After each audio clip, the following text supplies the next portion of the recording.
Cześć, witam wszystkich bardzo serdecznie w kolejnym odcinku z Jurassic World Dominion, w którym pomówię trochę o jego pozytywnych stronach.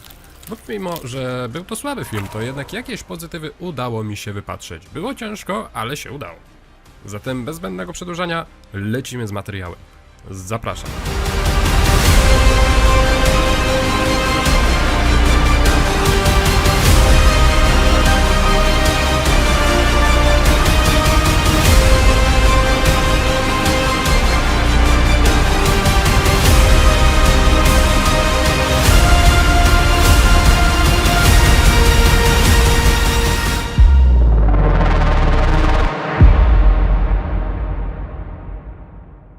Pomimo małej ilości pozytywnych stron Dominion, coś tam udało mi się znaleźć. Zacznę może od nowej postaci, która miała całkiem sporo czasu ekranowego, wręcz powiedziałbym, że dostała jedną z głównych ról w filmie.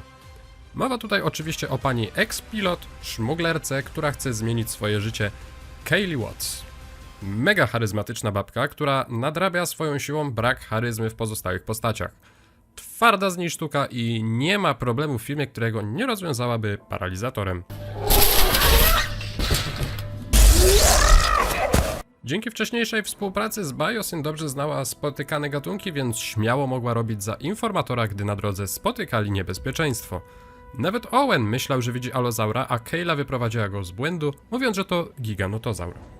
Nie widziałem, żeby gdzieś ktoś coś o niej w recenzjach wspominał, a szkoda, bo jest naprawdę bardzo niedocenioną postacią i moim zdaniem to właśnie ona częściowo utrzymywała ten film na swoich barkach. Okay, cutie. Drugą postacią, która ten film ratowała, był oczywiście Ian Malcolm. Jedyne, czego mi brakowało w jego kwestiach, to właśnie odrobinę więcej tej teorii chaosu. W książce Jurassic Park każdą sytuację przedstawia z różnych perspektyw, momentami nawet w sposób bardzo zawiły, ale na szczęście tutaj nadrabia to swoimi żartami i anegdotami.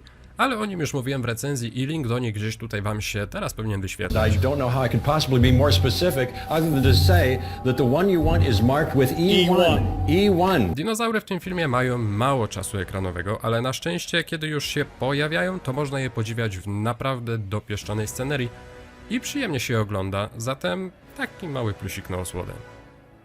Therizinozaur. Nie ukrywam, cieszy mnie jego obecność, wizualnie jest zrobiony naprawdę dobrze i pomimo, że podobno żywi się głównie roślinami i owadami, to mięsko też lubi, więc oczywiście zaintrygowany nowym zapachem, jakim jest Claire, nie mógł sobie odmówić sprawdzenia, co to za nowy zapach w jego okolicy się pojawił i bada to z wielką dokładnością. Motyw naprawdę ciekawy, wzbudzający pewien dreszczyk rodem z thrilleru. W walce końcowej wypada już nieco gorzej, bo wygląda trochę jak wkurzona mamuśka, która została wybudzona z drzemki i wstaje tylko po to, żeby uspokoić swoje bijące się bąbelki. Ale uspokoić i to tak na dobre.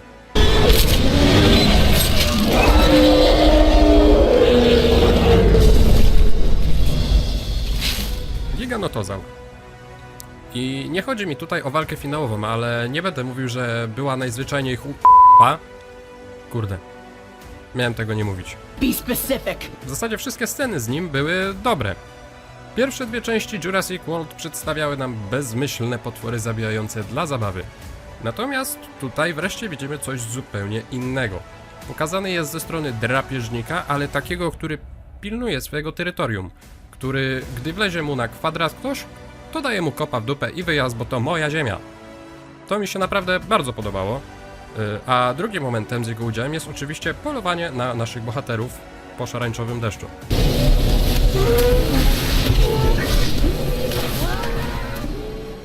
Cała sekwencja jest zrobiona niemal w identycznym stylu co wyjście Rexy z wybiegów pierwszej części Parku Jurajskiego i to właśnie dlatego ma to ten klimat.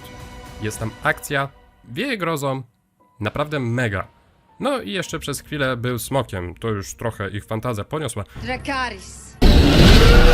No, ale samo to, dlaczego i jak został smokiem, to jest akurat spoko. Także tutaj mam mieszane uczucia, ale co do całej tamtej sytuacji, jak najbardziej na plus. Ramsey. Niby wielki fan Malcolma i Dodgsona. Taki lizusek, przydupasek, ale jednak kurde nie do końca. Postać poprowadzona naprawdę bardzo dobrze, jego wątek prowadzony w mega ciekawy sposób i ten plot twist, gdy dowiadujemy się, że to on poinformował Malcolma, a nie Malcolm jego o tym, co się dzieje w Biosyn, no moja reakcja była identyczna jak Alana Granta przez cały film. What? No ten to miał wybitne kwestie w tym filmie, nie ma co. Dilofozaury. Kolejne mrugnięcie okiem do fanów serii Jurassic Park, bo kilka scen jest to copy w klej z pierwszego filmu, tylko w trochę odświeżonej wersji, ale jednak trzeba przyznać, że ma to swój urok. Bardzo podoba mi się również budowanie napięcia, gdy polują na Claire. No ewidentnie czuć zagrożenie, mega klimat. Kolejne mrugnięcie okiem, kolejny raz pojawia się w Hyperloopie, gdy załatwiają Dodgsona. No cóż, teraz przynajmniej mogą sobie zbić piątkę z Nedrim.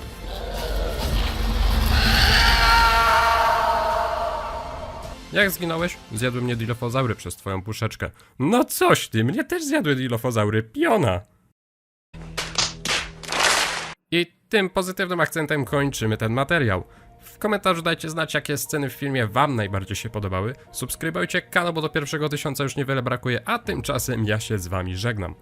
Na razie, trzymajcie się, piąteczka.